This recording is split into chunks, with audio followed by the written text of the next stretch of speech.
हमने अभी तक देखा था कि राजा पुरंजन ने बहुत सारे प्राणियों को मारा था, इसलिए राजा पुरंजन की मृत्यु के बाद वो प्राणियों ने आकर अपने जो हॉर्न्स थे उसके शरीर में डालकर ऐसे घुमा के उसके टुकड़े टुकड़े कर डाले। तो बीच में जो शरीर मिला था वो टुकड़ों में जाने के बाद राजा पुरंजन की आत्मा उठकर किस में चली गई, एक वैदर्भी कन्या जो राजकन्या है किंग विदर्भ की बेटी बनकर उसने जन्म लिया।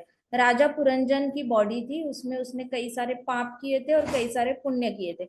तो पापों का रिजल्ट जो था वो बीच में एक टेम्परेरी बॉडी आई, सेंसिटिव बॉडी, उसको सहना पड़ा, जिससे कि उसके टुकड़े टुकड़े कर दिए। जिन एनिमल्स को मारा था उसने नॉनवेज खाया था और कई सारा यज्ञ में उनको बलि दिया था। ऐसी मतलब एमलेसली मारा था, विदाउट एनी रीजन भी मारा था, अपने शौक पूरे कर रहा था वो।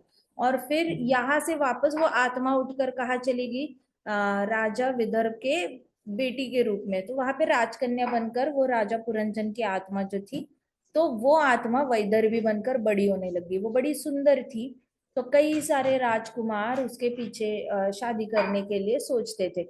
और प्लस राजा विदर्भ के राज्य में जितने भी यंग लड़के थे उनका भी बहुत मन था वैदर्भी से विवाह करने का। तो ये कौन थे सारे जो यंग लड़के थे विदर्भ में, वो दासियां थी पिछले जन्म में जो दासियों ने राजा पुरंजन के साथ टाइम बिताया था, तो उनको राजा पुरंजन अच्छा लगा था। तो उन्होंने मृत्यु के वक्त, मरते वक्त राजा पुरंजन के बारे में सोचा था, उसके शरीर के बारे में।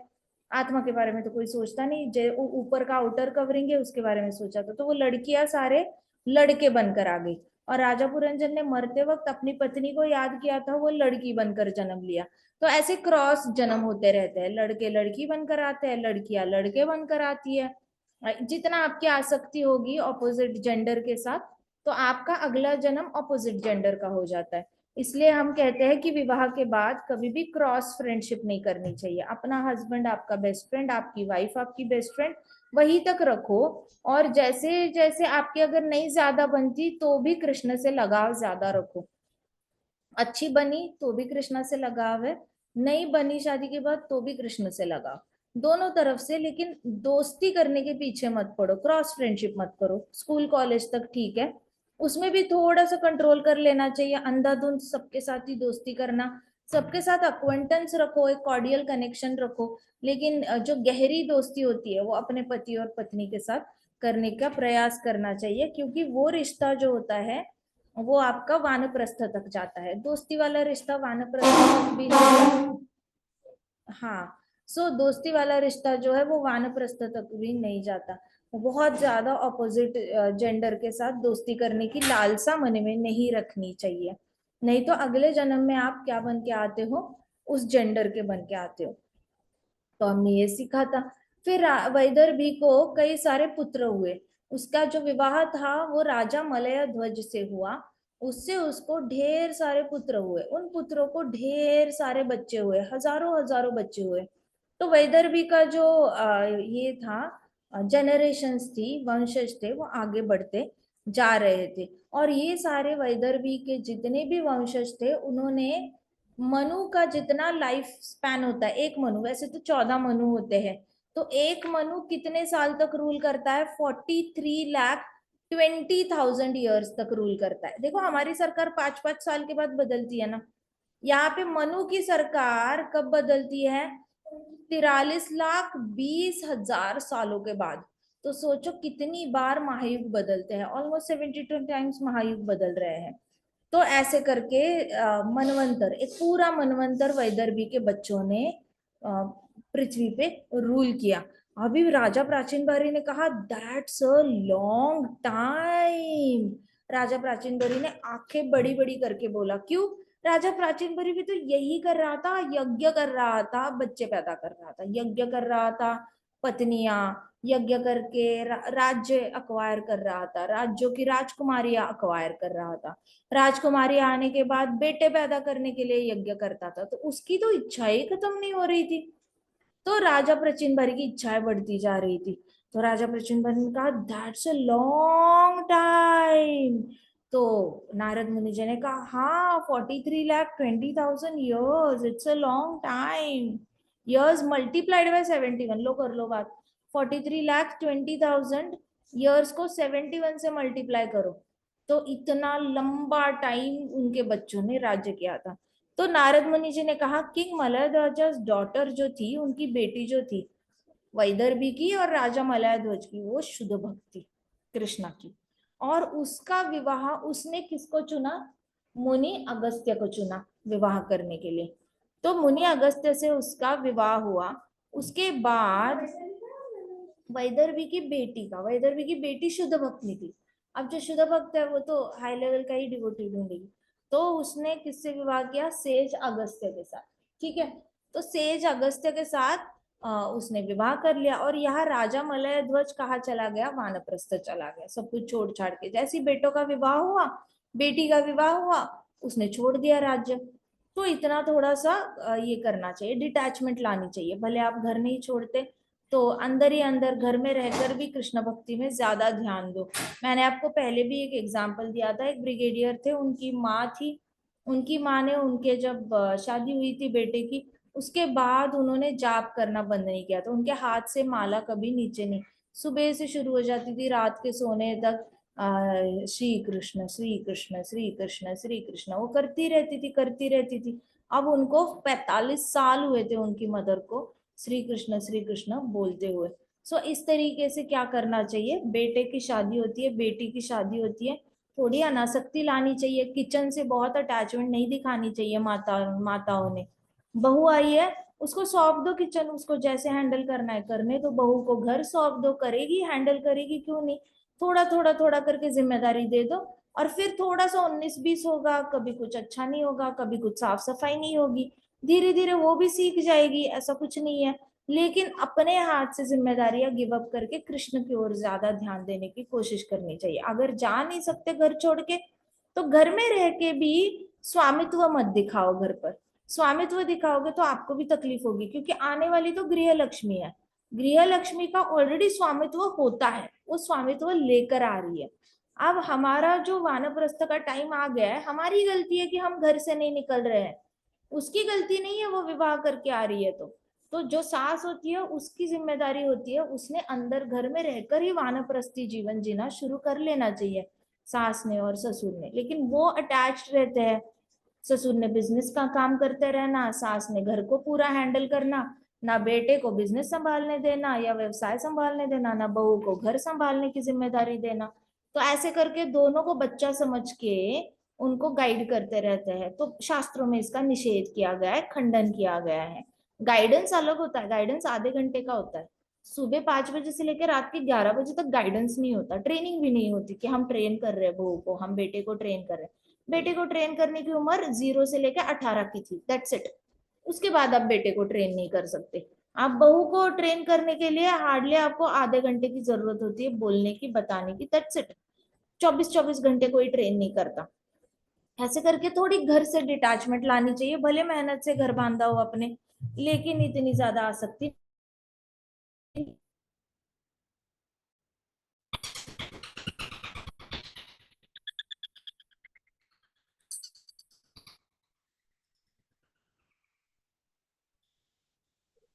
माता जी आपका माता आवाज। जी आपकी आवाज बंद हो गई।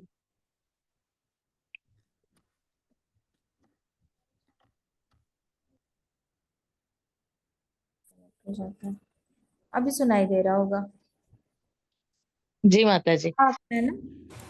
ठीक है। सो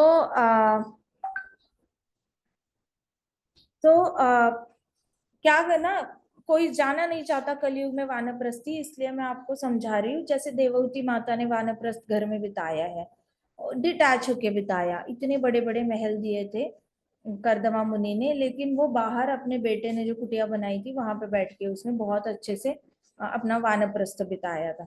सो ऐसे करके अपनी डिटैच हो जाना है। अब रानी वैदर भी थी, वो एक बहुत ही सिंसियर बच्चे की तरह, शिष्य की तरह। रानी वैदर भी राजा पुरंजन के साथ, राजा अपना मलय ध्वज के साथ वानप्रस्थ चली गई और बहुत ही अच्छे से फॉलो किया। तो राजा ने कहा कि ओ व्हाट ऑडियस ऑस्टेरिटीज, राजा प्राचीन बरी को लगा ओ वैदर भी कितनी कष्ट करने पड़े होंगे। एक राजा की बेटी राजा के साथ विवाह हुआ, तो उसने लाइफ में कभी नंगे पांव नहीं चली होगी वो, हमेशा ही उसके लिए कारपेट बिछाए होंगे, हमेशा ही उसने ज्वेलरी पहनी होगी, अच्छे अच्छे सिल्क के कपड़े पहने होंगे। उसने कभी ऐसे वैराग्य वाला जीवन जीने की उसको जरूरत ही नहीं पड़ी। जब से जन्मी है अच्छे अच्छे कपड़े, अच्छे अच्छी ज्वेलरी, अच्छे अच्छे महल में जीने वाली। और अब देखो फॉरेस्ट में बिना पाँव में कुछ पहने, पाँव को कांटे लग रहे हैं, सब कुछ लग रहा है, उसकी सॉफ्ट स्किन होगी रानी की, लेकिन वो तो राजा प्राचीन बारी को ऐसे दर्द हुआ, कहते ओ इतनी तकलीफ वानप्रस्थ में। तो राजा जो मलय ध्वज था, नारद मुनि कहते ये तो कुछ भी नहीं, राजा मलय ध्वज ज्यादा तपस्वी निकला। राजा मलय ध्वज ज्यादा स्ट्रिक्टली तपस्या कर रहा था। तो राजा है, उसकी ट्रेनिंग ही बचपन से क्षत्रिय वाली हुई है, तो राजा तो टफ है, तो उसने और टफ तपस्या करनी। वो हर रोज नदी में जाकर सुबह सुबह ठंडे ठंडे पानी में स्नान करता था। उसके बाद वो सिर्फ क्या खाता था, सीड्स खाता था। सीड्स मतलब जो बीज होते हैं वो खाता था, पेड़ के पत्ते खाता था, फ्रूट्स खाता था और घास खाता था। तो घास किस लिए खाई जाती है, जब आप कुछ खाते हो पचता नहीं है तो घास खाई जाती है। आप देखो बिल्लियां होती है, बड़े बड़े एनिमल्स होते हैं, कुछ नहीं पचता तो वो घास खाते हैं। तो जंगल में जब भी वानप्रस्थ जाते हैं, ध्रुव महाराज स्पेशली, ध्रुव महाराज ने सेम फॉर्मूला फॉलो किया था। वो खाते थे फ्रूट्स, रूट्स एंड लीव्स। क्या खाते थे, फल खाते थे, और नीचे से रूट्स निकलते हैं पेड़ के वो खाते थे, और पत्ते खाते थे। अब उसमें से कुछ इनडाइजेशन हो जाती थी, वो नीचे से घास निकाल के खा लेते थे, क्योंकि ये एनिमल्स भी अपने लिए मेडिसिन यही करते हैं। घास में इतना फाइबर होता है कि आपका पेट में जो भी अपसेट हुआ है वो निकल जाता है आराम से। तो घास खाते थे, और वो बहुत पतले पतले पतले हो गए थे। राजा मलय ध्वज जितने ब्रॉड थे शोल्डर्स उनके, और जितने स्ट्रांग थे कुश्तीवान जैसे, तो एकदम सुकड़े हो गए थे, पतले हो गए थे। लेकिन वो बिल्कुल भी ना गर्मी से डिस्टर्ब होते थे, ना ठंड से डिस्टर्ब होते थे। ऐसा नहीं कि गर्मी लग रही है, फैन नहीं है, एसी नहीं है, मैं कैसे जिंदा रहूं। वो गर्मी से भी डिस्टर्ब नहीं होते थे और ठंड से भी। हमने ज्वर की कथा में सुना था, शिव ज्वर की कथा में, कि जो भी शिव ज्वर की कथा सुनता है उसको लाइफ में उसकी स्किन तकलीफ नहीं देती, गर्मी में गर्मी नहीं लगती, उसको ठंड में ठंडी नहीं लगती, वो कृष्णा कॉन्शियस हो जाता है, प्रोवाइडेड आप कथा सुनो। कथा सुनते रहना है। अगर कथा नहीं सुनते, कृष्ण के बारे में नहीं सोचते, तो गर्मी भी तंग करती है, ठंडी भी तंग करती है। तो सबसे अच्छी बात तो महाराज कहते थे कि अगर आपको कफ वात पित्त इसको बैलेंस करना है तो हरिकथा सुननी चाहिए। जैसे ही आप हरिकथा सुनते हो तो आपके अंदर शरीर में अपने आप ही कफ वात पित्त बैलेंस होता है। क्यों?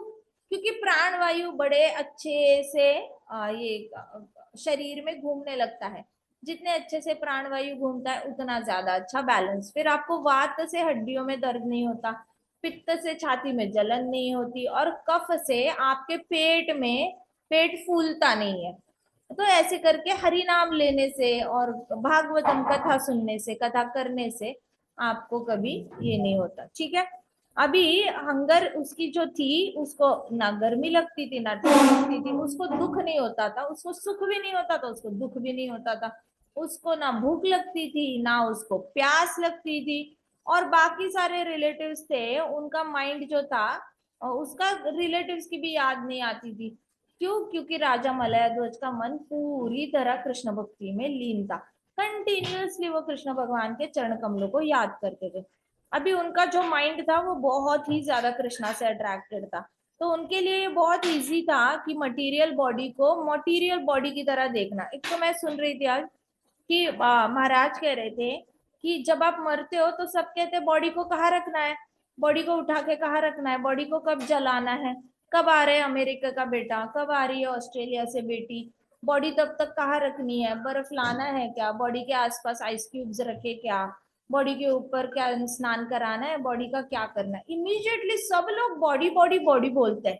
कोई ये नहीं कहता कि दादाजी को नहलाना है क्या, पापा को नहलाना है क्या, पापा का क्या करना है। रिश्ते से भी नहीं बुलाते, लिटरली रिश्ता है फिर भी नहीं बोलते, कहते कि अच्छा बॉडी से तो स्मेल आने लगेगी ना, पता नहीं कब आने वाले हैं, ऐसे बोलते हैं। सो आप जैसी हम जैसी मर जाते हैं, हमें कोई नाम से नहीं बुलाता, बॉडी बॉडी बॉडी बॉडी, इसका मतलब हम बॉडी है ही नहीं। तो राजा मलय ध्वज को ये राजा कहते कि वो चले गए, स्वर्गवासी हो गए। कहा बॉडी तो सामने पड़ी है, तो कौन गया? आत्मा गई। तो ये इनफ एविडेंस है हमारे पास कि हम आत्मा है। राजा मलय ध्वज को अभी विजन आ गई थी देखने की कि मैं आत्मा हूं और मैं शरीर नहीं हूं। ना गर्मी, ना सर्दी, ना सुख, ना दुख, ना भूख, ना प्यास, कुछ भी नहीं। और उनका मन हमेशा कृष्ण के चरण कमलों पे लगा रहता था। उनके लिए बहुत इजी था ये एक्सेप्ट करना कि मैं बॉडी नहीं हूँ, मैं आत्मा हूँ। इसलिए उनको शरीर की तकलीफ नहीं देती थी। अब उन्होंने परमात्मा को भी प्राप्त कर लिया था। मतलब क्या? उनको परमात्मा की रियलाइजेशन भी आ गई थी। He perceived super soul within his heart and remained immovable in one place for 100 years of the demigods. तो देवता लोगों के 100 साल होते थे ना, देवता लोगों के 100 सालों तक राजा मलय ध्वज एक जगह से हिले ही नहीं। उनको परमात्मा दिख गए थे। होता क्या है ना कि आपको परमात्मा दिखते हैं तो आपको हिलने का मन क्यों नहीं करता? क्योंकि आपको दिख रहे होते हैं। अगर आपको दिख रहे होते हैं, why would you want to open your eyes? आपको आंखें क्यों खोलने की मन करेगा? पॉसिबल ही नहीं। दिख इतने सुंदर दिखते हैं कृष्णा, आपको आंखें नहीं खोलनी होती, आपको किसी की आवाज सुननी नहीं होती, आपको सुनाई नहीं देता, और आपको बस भगवान के दर्शन करने होते। तो वैसे राजा मलय ध्वज को कंटिन्यूअस परमात्मा का दर्शन हो रहा था। अभी 100 साल तक कंटिन्यूअस दर्शन हुआ। तो ये बहुत बड़ी मिसअंडरस्टैंडिंग है लोगों की। सबको क्या लगता है, नारद मुनि को दर्शन दिए, कृष्णा गायब हो गए। ध्रुव महाराज को दर्शन दिए, गायब हो गए। गजेंद्र को दर्शन दिए, गायब हो गए। मीरा को दर्शन दिए, गायब हो गए। तो ऐसे नहीं होता कि दर्शन देके हमेशा ही कृष्णा बिना बताए गायब हो जाते, नहीं। he can stay with you, he can definitely stay with you for hundreds and hundreds of years, अगर आप अनडिवाइडेड अटेंशन देते हो। अनडिवाइडेड अटेंशन मतलब आपके मन में आपको और कुछ चाहिए ही नहीं है, उस कृष्णा के लिए देखना है और कुछ। ना भूख चाहिए, ना भूख लग रही है, ना प्यास लग रही है, पेट में गुड़ गुड़ गुड़ गुड़ नहीं हो रहा, आवाजें नहीं आ रही भूख से, फिर स्किन को ठंड नहीं लग रही, गर्मी नहीं लग रही, पसीने पसीने से डिस्टर्ब नहीं हो, ना रोंगटे खड़े हो रहे ठंड से, उससे डिस्टर्ब हो, कुछ नहीं। तो जब आप ये स्टेट प्राप्त कर लेते हो परमात्मा को देखने की, तो आप हिलते नहीं हो जगह से, क्योंकि आपकी स्किन रिस्पॉन्ड करना बंद करती है, पंचेंद्रिय रिस्पॉन्ड करना बंद कर देते हैं। इसको कहते हैं spiritualisation of body. Spiritualisation of body मतलब जो ध्रुव महाराज और उनकी माता को शरीर मिला था ना वैकुंठ जाते वक्त विमान के ऊपर, तो वो शरीर, उस शरीर में ना भूख लगती थी, ना प्यास, ना ठंड लगती थी, ना गर्मी लगती थी, ना सुख लगता था, ना दुख लगता था, और मन में सिर्फ कृष्ण कृष्ण कृष्ण कृष्ण कृष्ण थे। स्पिरिचुअल बॉडी ऐसे दिखती है। ठीक है। सो उन्होंने एक 100 साल तक, 100 years तक उन्होंने हिले नहीं जगह से, राजा मलय ध्वज। अब 100 साल देवता लोगों के, मानो कुबेर के 100 साल, इंद्र देवता के 100 साल, तो इंसान के कितने साल हो गए? 36,000 1200 ना माता जी? 36,000 नहीं, टोटल नॉर्मल डेमीगॉड्स के जितने साल होते हैं, डेमीगॉड्स के 100 years, मतलब हमारे कितने साल हो गए? 36,000 years। ठीक है। तो हिलाओ मत ना, पूरा हिल रहा है लैपटॉप। माता जी, हाँ, पर माता जी हमने तो ये देखा था ना कि देवताओं का हमारा एक मन मतलब देवताओं का एक डे। हमारा देवताओं का, ब्रह्मा जी का हमने देखा था, ब्रह्मा जी का एक ब्लिंक है, वो हमारा 1 साल होता है। ब्रह्मा जी का, हमने सारे देवताओं का जो देखा था, हमारा एक दिन जो होता है उनका, हमारा एक दिन देवताओं का हमारा एक साल देवताओं का 36,000 years को दिन और रात, साल जो है दिन और रात होता है। हमारा दिन और रात होता है ना, उनका उनका सिर्फ दिन होता है। हाँ सही बात है। सो 36,000 years है हमारे, उसको अगर हम 100 से डिवाइड करते हैं तो कितना हो गया? 360। तो इस तरीके से 360, मतलब हमारा कितना हो गया? उनके 100 साल, तो उनका 100 साल है, वो हमारे 36,000 हमारे साल हो गए। तो 36,000 साल तक क्या हुआ था? ह्यूमन ईयर्स तक राजा ये जो था मलय ध्वज, वो एक जगह पे खड़ा रहा और एक जगह पे खड़ा होके उसने तपस्या की। अब सोचो वैदर्भी का क्या हुआ होगा, पति इतना तपस्या करने वाला निकला, वैदर्भी की तो हालत खराब हो गई होगी। तो राजा प्राचीन भारी ने कहा 36,000 ईयर्स, ऐसे करके राजा प्राचीन भारी ने आंखें बटन जितनी बड़ी बड़ी की और एक्सक्लेम्ड मतलब ऐसे 36,000 तक तपस्या करी राजा मलय ध्वज ने। प्राचीन भारी को तो पॉसिबल ही नहीं लगता, क्योंकि वो तो यज्ञ में बैठने वाला राजा है, यज्ञ में बैठने वालों का कोई स्टैमिना नहीं होता इतना। तो yes, anything is possible when one becomes devotee of Krishna. Narad मुनि जी ने कहा कुछ भी पॉसिबल है, anything is possible when one becomes devotee of Krishna. Always, I really truly believe in this sentence. Anything is possible when one becomes devotee of Krishna. जो impossible चीजें होती है ना, वो भी possible हो जाती है अगर आप शास्त्रों के हिसाब से इच्छा रखोगे ना, जो शास्त्रों के हिसाब से सही है और सही इच्छाएं रखोगे ना, तो anything is possible when you become devotee of Krishna, but you have to become a devotee of Krishna for that. So सब लोग बोलो anything is possible when you become devotee of Krishna. Anything is possible when you become a devotee of Krishna. Anything is possible when you become a devotee of Krishna. अब सोचो आपके मन में जितने भी सेंटेंसेस हो गए ना जहां पे आपको लगता है कि अरे मैं इतने मार्क्स नहीं ला सकती, नहीं ला सकता, ओहो मुझे ये वाली नौकरी चाहिए, मुझे सपोज अमेरिका में सिलिकॉन वैली में नौकरी चाहिए, मुझे नहीं लगता मैं सिलिकॉन तक पहुंच सकती हूँ या सकता हूँ, ओ मुझे डॉक्टर बनना है, मुझे कार्डियोलॉजिस्ट बनना है, मुझे नहीं लगता मैं बन सकती हूँ। तो ऐसे सारा लिस्ट बनाओ सबसे पहले तो कि आपको क्या लगता है कि आप क्या नहीं बन सकते, आपको क्या लगता है कि मैं ये प्राप्त नहीं कर सकती। अगर आपकी तबीयत खराब है और आपको लगता है मेरी तबीयत तो ठीक हो ही नहीं सकती, मैंने गिव अप कर लिया, तो उसके राइट साइड में लिख लेना anything is possible when you become devotee of Krishna. तो फोकस क्या करना है, to become a devotee of Krishna. Focus क्या करना है, मुझे डिवोटी बनना है, मुझे डिवोटी बनना है, मुझे डिवोटी बनना है, इस पे फोकस करना है, ठीक है। तो मुझे एक याद है हमारी एक बहुत सीनियर माता जी थी, मैं कुछ तबीयत खराब हो गई थी मेरी, तब वो आई थी और वो यूएस से आए थे मुझसे मिलने के लिए, और वो आए और तबीयत के बारे में उनको पता चल गया था शायद, तो उन्होंने मेरे पास आके उन्होंने बोला anything is possible if you become a devotee of Krishna, you chant. तो मैंने कहा अच्छा ठीक है, मुझे भी थोड़ा सा फॉरेन आइडिया था कि चैंटिंग से शरीर की बीमारी ठीक हो जाएगी, सुना तो है चैतन्य चरितमृत में, लेकिन मैं कहा इतनी शुद्ध भक्त हूँ, कैसे होगा कैसे होगा। बट मैंने सोचा अभी आए इतने दूर से बता रहे हैं तो चैंटिंग से ठीक करने की कोशिश करते हैं इसको। तो मैंने चैंटिंग शुरू किया और बीमारी देखते देखते चली गई। सो होता क्या है, anything is possible when you become devotee of Krishna. महाराज भी कहते थे कि डॉक्टर ब्लड रिपोर्ट लेते हैं, अब वो जब ब्लड निकालते हैं बॉडी से, बॉडी के अंदर ऐसा वाला ऑक्सीजन होता नहीं, अलग अलग गैसेस होते नहीं। ये लोग सिरिंज में ब्लड निकालते हैं, सिरिंज के अंदर ऑलरेडी कार्बन डाइऑक्साइड हो सकता है, ऑक्सीजन हो सकता है, बहुत सारे गैसेस हो सकते हैं, उसके बाद वो टेस्ट ट्यूब में डालते हैं, टेस्ट ट्यूब के अंदर भी हो सकता है, भले ही वो एयर टाइट करे, फिर वो टेस्ट ट्यूब अगर वो बर्फ में डालते हैं तो वो फ्रीज हो जाएगी, उसकी प्रॉपर्टीज चेंज हो जाएगी, उसके बाद कहीं लेबोरेटरी में जाएगी, माइक्रोस्कोप के नीचे डालेंगे। अब जब ब्लड शरीर में घूमता है तो बॉडी के टेम्परेचर पे घूमता है, लेकिन आप लेबोरेटरी में जो ब्लड टेस्ट करने जा रहे हो उसका टेम्परेचर ही अलग है, आइदर वो ज्यादा ठंडा है या फिर किसी ऐसे टेम्परेचर का है जिसके टेम्परेचर पे आपकी बॉडी है नहीं।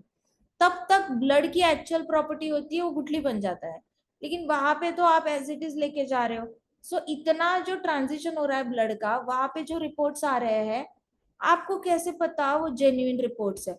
इतनी सारी जर्नी करके तो ब्लड चला गया है, यूरिन चली गई है, इतने सारे गैसेस, ईथर मिक्स हो चुका है, उसमें आकाश मिक्स हो चुका है, गैसेस मिक्स हो चुके हैं, टेम्परेचर बदल चुका है, प्लस टेस्ट ट्यूब के अंदर के एलिमेंट्स मिक्स हो चुके हैं, सिरिंज के अंदर के एलिमेंट मिक्स हो चुके हैं, अंदर से जो सुई से निकाला था सुई के अंदर का, तो इतना सारा मिक्स होने के बाद आप ये कैसे बोल सकते हो कि शरीर का खून एज इट इज वहां पे चला गया है और उसके रिपोर्ट सही है। तो कहते कि महाराज कहते थे कि देखो शरीर में अगर खून घूम रहा है ना वो भी कृष्णा की मदद से ही हो रहा है, हार्ट अगर पंप कर रहा है वो भी कृष्णा की वजह से ही पंप कर रहा है, नहीं तो हार्ट को पता कैसे चलेगा मैंने पंप कर रहा है। ब्रेन से पता चला, तो फिर ब्रेन को कौन बता रहा है, ये तो बताओ, ब्रेन को कौन बता रहा है कि हार्ट को बताओ पंप करो ब्लड? ब्रेन को भी बताने वाले कृष्ण ही है। तो कहते थे कि इतना सारा आप ये करते हो, प्रोसेस करते हो टेस्ट वेस्ट करने का, but everything is happening only for Krishna, तो आप इस टेस्ट पे कैसे भरोसा? आप बस कृष्ण का नाम लो and you get rid of इतनी सारी रिक्वायरमेंट जो है, लेबोरेटरी में टेस्ट करो, इतनी सारी मेडिसिन खाओ, ठीक होने की कोशिश करो। कहते कि सिर्फ कृष्ण का नाम लेके प्राण अपान सपान व्यान उद्यान ये सारे वायु बैलेंस हो जाते हैं। सिर्फ कृष्ण का नाम लेके वात पित्त कफ बैलेंस हो जाता है, क्योंकि इनकी जो डीटी है धन्वंतरी, धन्वंतरी जो डीटी है, प्राण वायु की डीटी है, अपान वायु की डीटी है, सपान वायु की डीटी है, कफ वात पित्त की भी डीटीज है, वो सारे धन्वंतरी के अंडर काम करते हैं। धन्वंतरी कौन ठहरे? कृष्ण के भक्त ठहरे। तो जब आप कृष्ण का नाम लेते हो तो धन्वंतरी सबको ऐसे ऑर्डर करते हैं कि ये भक्त है, ये भक्ति कर रहा है, ये नाम ले रहा है, तंग नहीं करना, इसको तंग नहीं करना। तो होता क्या है कि शरीर हेल्दी रहता है। मैं आपको एग्जांपल बताती हूँ, एक प्रभु जी है, ऑलमोस्ट ही 60+ नाउ और 70 टच कर गए होंगे। 33 ईयर्स तक उनका जो हार्ट है, उसका जो रेट है वो एक कोमा में गए हुए इंसान का हार्ट रेट है। नॉर्मली हमारा 33 ऐसा कुछ ज्यादा डेसिबल्स में हार्ट बीट होता है, उनका बहुत ही कम डेसिमल्स में बीट होता है। ऐसे हमारा कैसे होता है, लब डब लब डब लब डब लब डब ऐसे होता है, उनका ऐसे होता है लब, फिर फ्लैट लाइन आती है, फिर डब, फिर फ्लैट लाइन आती है, फिर लब। और 33 ईयर्स से वो पूरी तरह, उनको जिस दिन पता चला, भागवतम में लिखा है कि Dhanvantari is devotee of Krishna, Dhanvantari के अंडर ये सारे वायु काम करते हैं, कफ वात पित्त काम करते हैं, पूरा शरीर ही उनके अंडर काम करता है। किडनी का अलग देवता होता है, लंग्स का अलग देवता होता है, सो हर एक पार्ट का अलग अलग देवता होता है। वो टीम बनकर आते हैं साथ में और काम करते हैं, और जरा भी अटैक करती है, बुढ़ापा आता है, बहुत सारी चीजें कट्टे कट्टे चल रही होती है। अब इन सबको प्रसन्न करने का एक ही मार्ग है, हरि नाम लेना।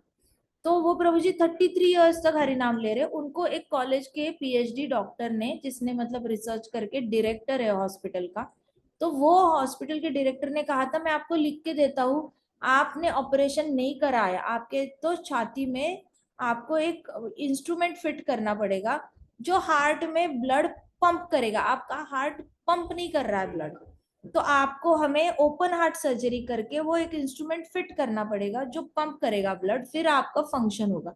नहीं तो आप हॉस्पिटल से जाते जाते एयरपोर्ट पे कभी भी गिर के मर सकते हो, ऐसे कहा। तो उन्होंने कहा कि कृष्णा इज देयर। उन्होंने बोला कृष्णा मुझे बचाएंगे, कृष्णा डिसाइड करेंगे, आप नहीं डिसाइड कर सकते, आप ऐसी बातें नहीं कर सकते। उन्होंने कहा साइंस के विरुद्ध है, आप जिस कंडीशन में हो वो तो भगवान की कृपा है कि आप इस कंडीशन में हमारे हॉस्पिटल में आए हो। आप आए तो हो, लेकिन जाने के बाद जिंदा रहोगे या नहीं।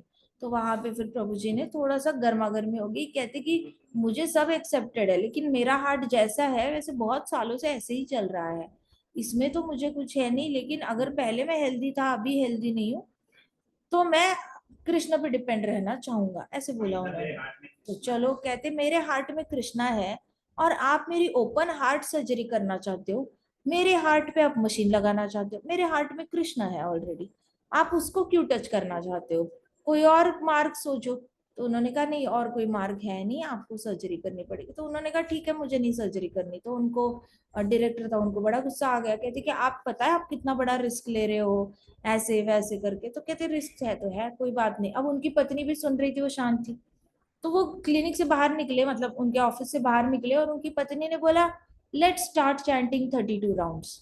तो उन्होंने कहा ओके ठीक है। अब ये लोग सुबह 4 बजे उठ के जाप करते थे, इन्होंने 2:30 बजे उठना शुरू कर दिया।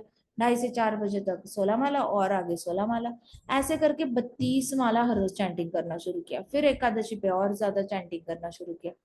33 ईयर्स हो गए, वो 32 माला कर रहे हैं, एकादशी पे 64, 128, ऐसे ज्यादा माला करते हैं, बहुत ज्यादा माला करते हैं। हर फ्री टाइम भागवतम पढ़ते हैं वो लोग। तो आज तक उनके हार्ट को कुछ नहीं हुआ है, 33 ईयर्स तक जिंदा है, फिट एंड फाइन। हमेशा अलग अलग कंट्रीज घूमते हैं, ट्रेन में घूमते हैं, लोकल बस में घूमेंगे, लोकल ट्रेन में घूमेंगे, ऐसा भी नहीं एसी कंपार्टमेंट बुक कर रहे हैं, कभी कभी ऐसे जनरल डिपार्टमेंट में भी घूमते हैं, अमेरिका से इधर आते हैं, इधर से अमेरिका, बट हृदय में कृष्ण है। So anything is possible when you become devotee of Krishna. Bolo, anything is possible when you become devotee of Krishna. Anything. Hari Naam. Anything is possible when you become a devotee of Krishna. Hari Naam is the real medicine. Bolo, Hari Naam is the real medicine. Harinam is the real medicine. Hari Naam is the real medicine. Harinam मुश्किल लग is रहा the है? real medicine. I challenge you, आप practice करके देखो, you try practising this method, आपको खुद ही experience आ जाएगा। ये बहुत ही हार्मलेस मेथड है। पहले छोटी मोटी बीमारियों पे ट्राई करो, धीरे धीरे धीरे जब बड़ी बीमारी आएगी तब भी वापस ट्राई कर लेना।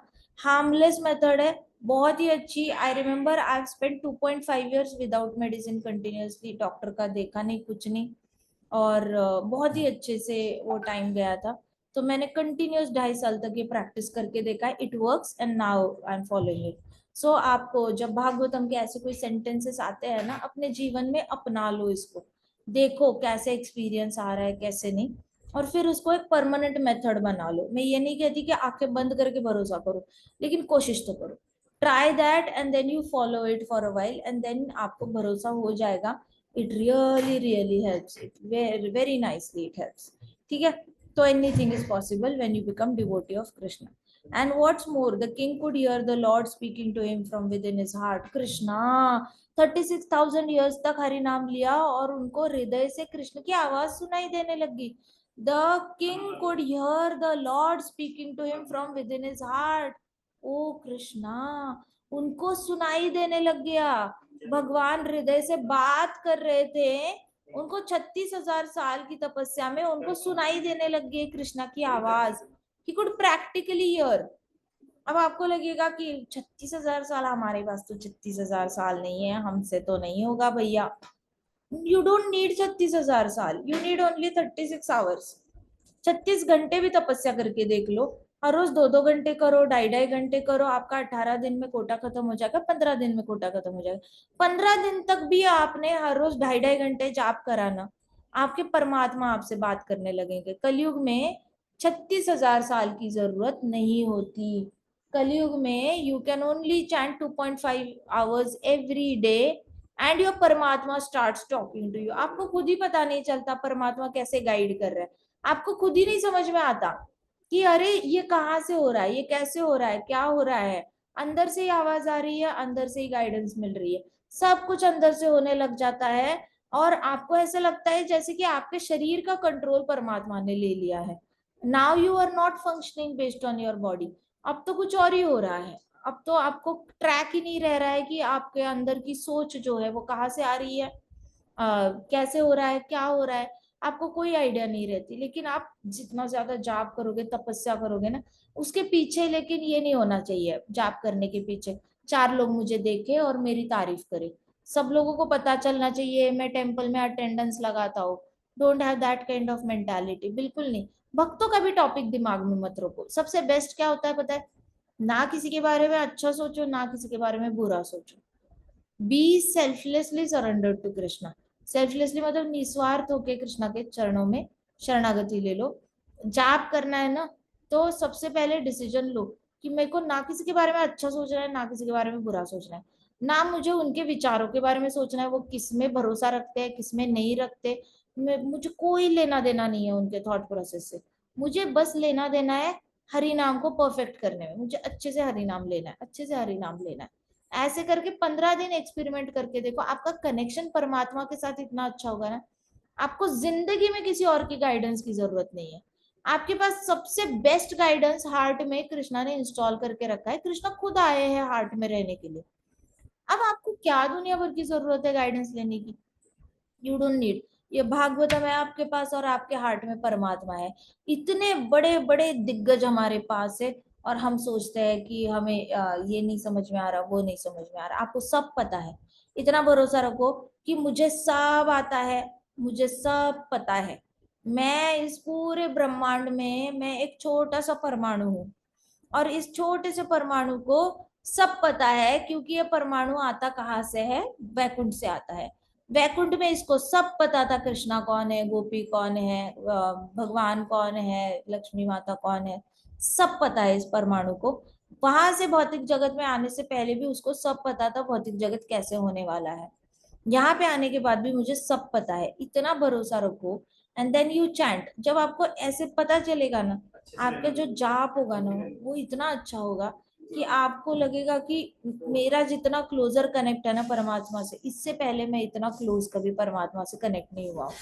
But practice practice practice practice practice करना, बड़ी सिंसियरली प्रैक्टिस करना, अपने आप से सच्चा रहना, भोला रहना, थोड़ा दिमाग में ना थोड़ा सा भोलापन रखना अपने पास कि हाँ मुझे बस जाप में ही मजा आता है, मैं जाप करूंगा या मैं जाप करूंगी, मुझे और कुछ समझ ही नहीं आता, मुझे दुनिया की बातें समझ ही नहीं आती, कौन क्या करता है, क्या बोलता है, किस चीज में इंटरेस्टेड है, क्या नहीं, मुझे उनकी कुछ समझ में नहीं आता।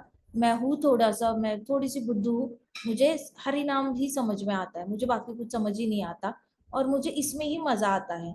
ऐसे वाला अपने आप को बना देना, पढ़ा लिखा नहीं समझना, डॉक्टर इंजीनियर ऐसे भी नहीं समझना, समझना कि मुझे बस हरि नाम समझ में आता है, मैं अनपढ़ गवार, मुझे कुछ नहीं आता, एबीसीडी नहीं आता, मुझे बस हरे कृष्णा समझ में आता है।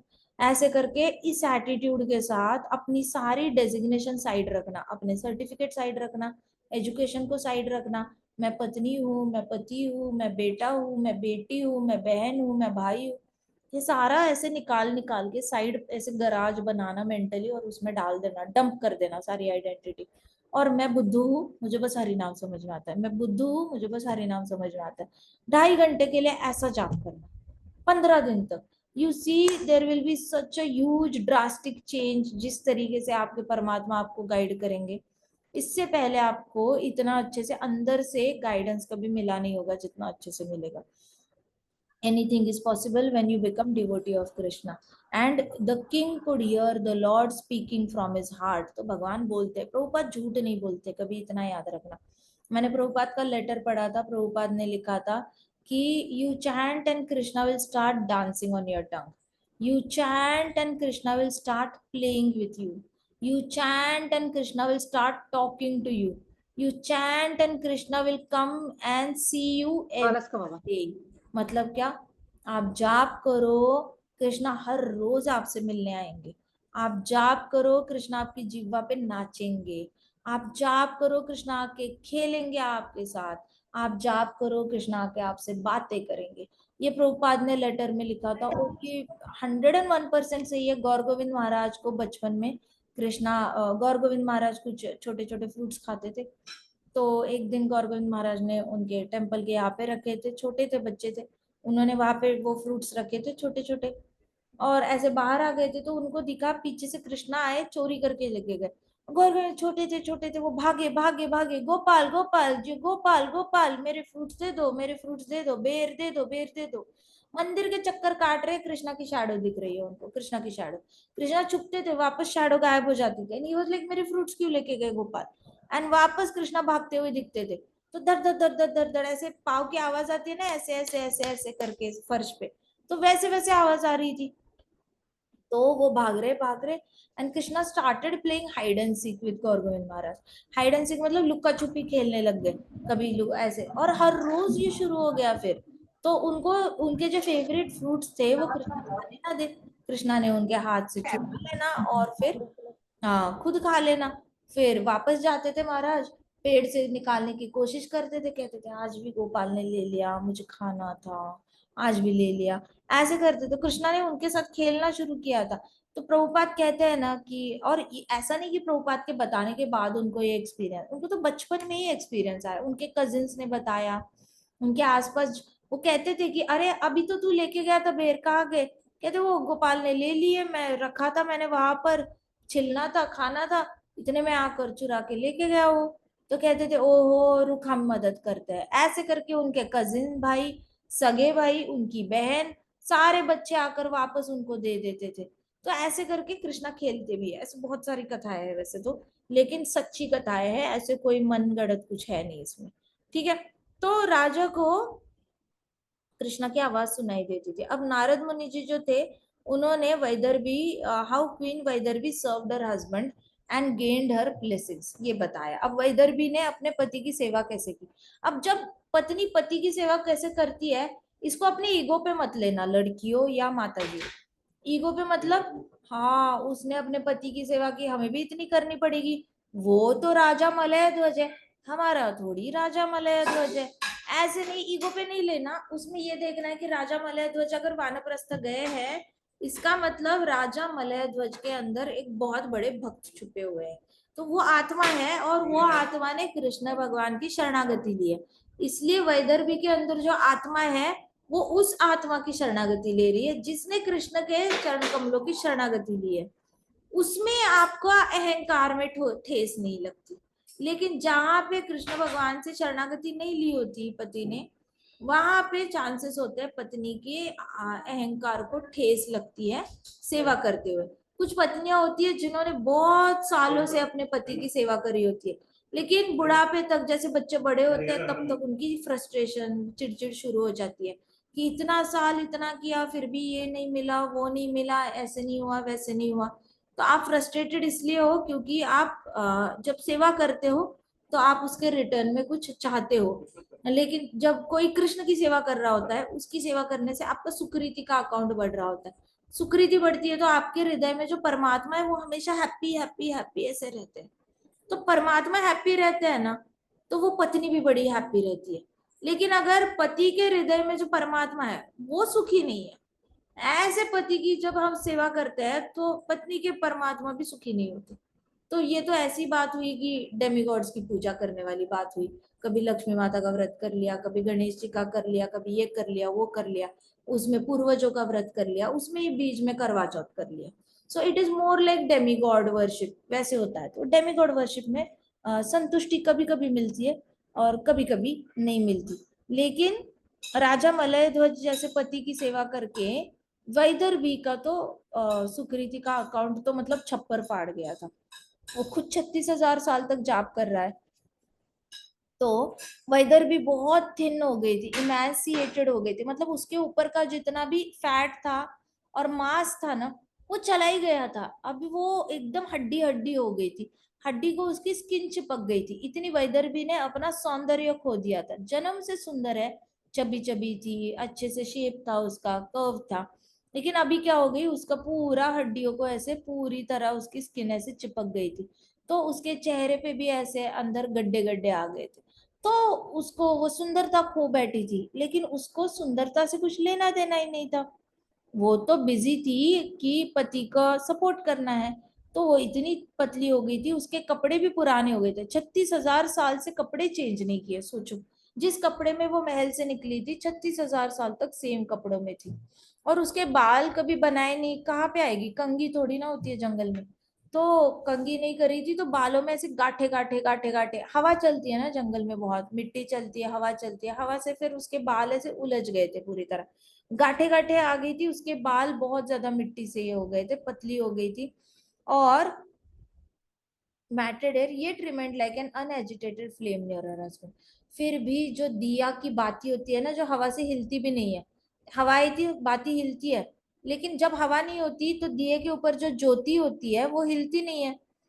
तो वेदर भी जो थी, वो ऊपर की जो ज्योति है जो कभी नहीं हिलती, वैसे स्टेडी उसके पति के पास थी, हिली नहीं, उसका पति हिला नहीं 36,000 ईयर्स तक, और वेदर भी हिली नहीं 36,000 ईयर्स तक। One day, while silently massaging his legs, she noticed that they had turned cold. एक दिन क्या हुआ, जब शांति से पाव मसाज कर रही थी अपने पति के, उसका पति तो तपस्या कर रहा था खैर, लेकिन ये साइड में होती थी, हिलती नहीं थी, खाने पीने के लिए भी नहीं जाती थी, तो वो मसाज कर रही थी और उसको पता चला कि उसके पति के पाव अचानक से ठंडे पड़ गए हैं। अलार्म्ड, उसके ऐसे कांप गई, वो पूरी तरह उसका शरीर कांप गई, और उसने उसके पति को हिलाया, लेकिन उसका पति हिला नहीं। और फिर उसने उसके नाक के पास ऐसे फिंगर लेके गई, तो she saw that he was not breathing. तो उसने फिंगर से टेस्ट किया तो उसके नाक से सांस नहीं आ रही थी, पाँव ठंडे पड़ गए थे, वो हिल गई, वो शॉक हो गई। उसको लगा वॉज ही रियली गॉन, क्या राजा मलयध्वज चला गया, सच में चले गए। उसकी आंखों से आंसू बहने लग गए, उसकी आंखों से आंसू उसके चेहरे पे आए, उसके बाद ऐसे गले पे आए, और फिर पूरा शरीर उसका भीगने लग गया, पूरा शरीर उसका भीगने लग गया। वो बुरी तरीके से रोने लगी, जोर जोर से रोने लगी। वो इतनी जोर से क्रंदन करने लगी, हाँ, आवाज ऐसे मुंह खोल खोल के, क्योंकि उसका थ्रोट पूरी तरह चोक हो चुका था। और वो चोकिंग निकालने के लिए वो मुंह खोल खोल के जोर जोर से रोने लगी, ताकि कैसे वैसे हवा उसके गले से बाहर निकले। वो ऐसे पूरी तरह सफोकेट हो चुकी थी। जंगल में उसकी आवाज गूंजने लग गई रोने की।